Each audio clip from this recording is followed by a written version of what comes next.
Us, ada pembahasan, tapi mereka bilang mereka akan pelajari lagi seperti apa.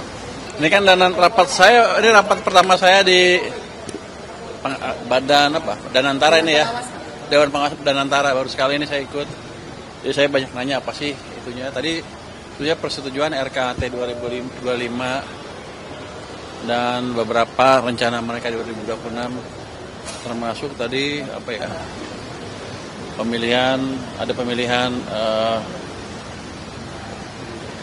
komite independen untuk Danantara sudah putus cepat.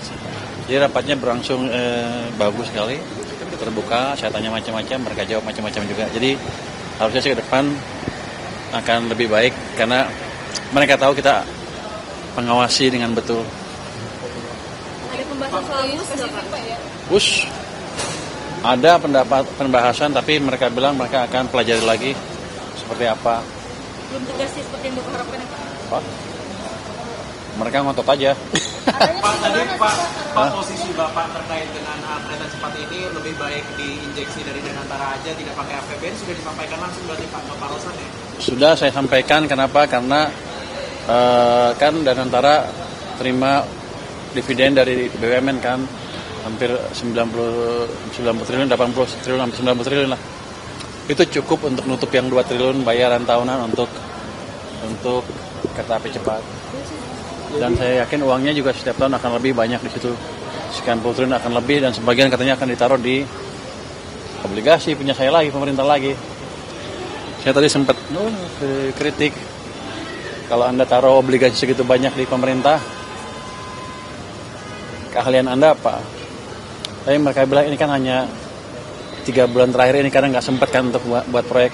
Ke depan akan mereka perbaiki sehingga yang di obligasi itu akan minim lebih banyak di proyek-proyek yang mendorong pertumbuhan ekonomi. Ya?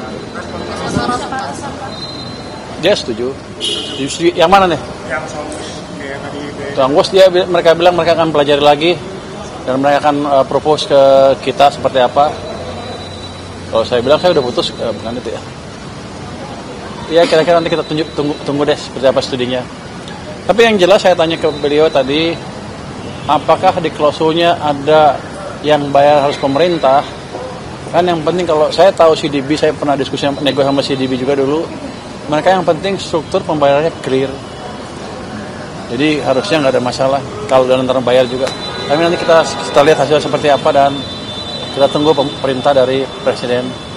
Pak, pembahasannya tadi soal bus aja atau ada yang lain? Macam-macam. RKT, rencana kerja anggaran tahunan mereka 2025, ada Garuda, ada ini, ada itu semuanya, ada Krakatau Steel dibahas gimana mereka akan merestrukturisasi itu. Kalau yang GUS cuman tadi kan ada satu menteri yang nanya, itu kan rame di berita gimana posisinya. Mereka bilang masih akan studi.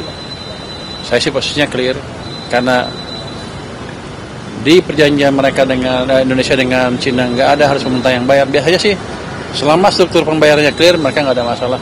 Tapi kan kita lihat hasil studinya seperti apa nanti. Pak, ada Ketua Dewas Pak dengan Pak Erik saat ini posisinya di Menpora. Siapa? Pak Erik, Ketua Dewas dengan saat ini kan Pak Erik di Menpora ya Pak. Ketua Dewas di sini? Ketua Dewas. Masih Erik tuh, Pak Erik? Nggak ada, belum. Menerapkan pajak ekspor emas nggak Pak? Ekspor emas, pajak ekspor emas? Belum saya belum tahu, nanti saya cek lagi. Cukup Pak. Oke, gugatan MK Pak. Pasti kita gugatan MK tentang pajak pensiunan Pak.